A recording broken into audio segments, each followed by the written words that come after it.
Europe 1. Le grand direct de la santé, avec aujourd'hui Isabelle Quenat, Elisabeth Assayag, le professeur Françoise Forret et le docteur Martine Pérez. Qu'ils soient chroniques ou occasionnels, les bourdonnements d'oreilles peuvent vite handicaper le quotidien et devenir gênants. Alors, à quoi sont-ils dus? Comment les traiter? Ce matin, on fait le point sur les acouphènes. Avec vous, docteur Martine Pérez. D'abord, qu'est-ce que c'est?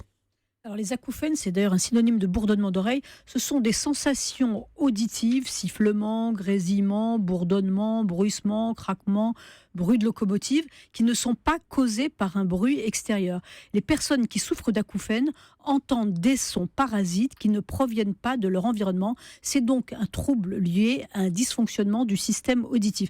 Alors on a tous entendu. Vous n'avez jamais eu d'acouphènes, Jean-Marc? Non. Jamais vous avez entendu des bourdonnements? C'est quelque chose d'assez J'entends Julie dans mes oreilles, mais je crois que c'est normal, c'est parce qu'elle parle. Mais c'est un bonheur. Donc, Écoutez, oui. Vous avez un très bon système auditif, mais ça arrive. Il y a eu des enquêtes, 16 millions de Français en ont déjà eu, mais 3 millions de Français en souffrent de manière récurrente, mais pour 300 000 personnes, c'est insupportable. Beethoven avait des acouphènes, et c'est ça qui l'a rendu complètement fou, parce que ça l'empêchait de produire de la musique à la fin de sa vie, c'est assez connu. Mais quels sont les symptômes, en fait? Les symptômes, c'est que vous vous couchez dans votre lit, surtout... Vous les entendez encore mieux quand l'environnement autour de vous est silencieux. Ouais. Et brutalement, vous entendez... Il y a toutes sortes de bruits incroyables. D'ailleurs, Mais comment on sait si c'est dans notre tête ou si c'est des vrais bruits? Eh ben, parce que vous vous rendez bien compte que tout le monde... Non, mais je réfléchis parce que c'est une question intéressante à laquelle je n'avais pas réfléchi. Vous vous rendez bien compte que les autres autour de vous n'entendent pas le même bruit que vous. Ou on se bouche les oreilles, peut-être. Non, mais vraiment... si on se bouche les oreilles et qu'on l'entend toujours, oui, c'est que ça vient de l'intérieur. Voilà, c'est bravo. Demandez-moi... Il y a un appareil, pas mal, bravo docteur. Il y a un appareil qui s'appelle l'acouphénométrie et on fait entendre des sons à des gens qui souffrent d'acouphènes et on leur dit est-ce que vos acouphènes ressemblent à ça ou ça ou ça. Oui, et comme ça on arrive à peu près identifier parce que les acouphènes ça peut être toutes sortes de choses. Ça peut être des bruits continus, ça peut être des bruits intermittents, ça peut toucher une ou deux oreilles, ça peut durer quelques jours et disparaître. Il y a des gens qui en souffrent pendant plusieurs années et ça c'est vraiment ça peut rendre des gens complètement dingues, c'est insupportable. On a pas mal d'appels qui nous arrivent au 3921, donc on les prendra tout à l'heure justement. Et on verra différents cas d'acouphènes. N'hésitez pas à nous appeler si vous aussi vous avez des questions à poser. Quelles sont les conséquences des acouphènes? Alors, les conséquences des acouphènes, quand elles durent très longtemps, c'est effectivement une dépression, une obsession, parce que ça peut devenir obsessionnel. Imaginez que toute la journée, vous entendiez des sifflements dans les oreilles, c'est une obsession. Donc il est impératif aujourd'hui d'aller voir un médecin quand vous avez un acouphène, parce que un acouphène peut arriver sans cause évidente, mais en général, on peut trouver une cause et soigner la cause. Alors, vous voulez que je vous explique un peu les causes des acouphènes? Faites comme chez vous. Non, si vous avez envie, Jean-Marc, je ne vais pas vous contrarier. C'est demandé avec le sourire pour une fois, donc allez-y. Non, voilà.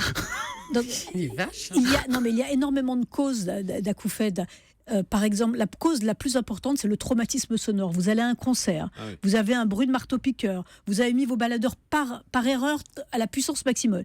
Eh bien, pendant 1 heure, 2 heures, voire plusieurs jours, ou plusieurs semaines, ou plusieurs mois, selon le traumatisme, eh bien, vous aurez, vous risquez d'avoir des acouphènes qui vont durer. La presbyacousie, les gens qui entendent la baisse de l'audition en vieillissant, ça peut provoquer des acouphènes. Ça peut être aussi une otite, ça peut être un bouchon de cérumen, ça peut être un médicament. Certains médicaments sont toxiques pour l'oreille, provoquent des acouphènes. Ça peut être aussi l'hypertension artérielle. Mais ça se soigne ?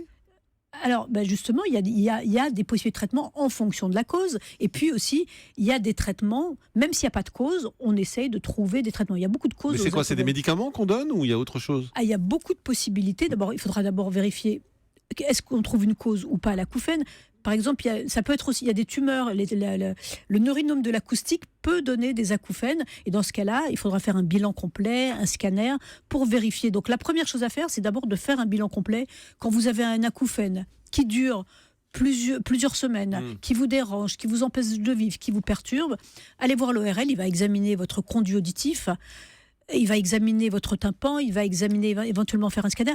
Parce que, en fait, qu'est-ce qui se passe? C'est qu'il y aurait une auto-stimulation de votre système auditif. C'est-à-dire qu'il fonctionne tout seul, en fait. Il fonctionne tout seul. Votre tympan ou votre cochlée se met à vibrer les cellules d'audition. Oui, le cochlée, c'est le petit organe à l'intérieur de l'oreille. C'est pas le vin blanc.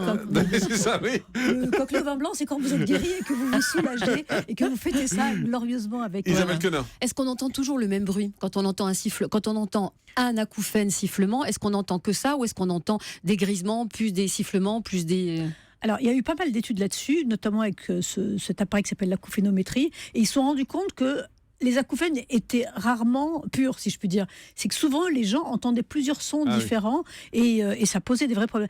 Ça peut être aussi une lésion du système nerveux central, parce que si votre zone de l'audition du cerveau est stimulée de manière anormale, vous pouvez entendre des bruits, même si votre oreille est normale. Les acouphènes peuvent être assez compliqués, mais globalement, heureusement, c'est pas grave et ça peut s'arranger tout seul.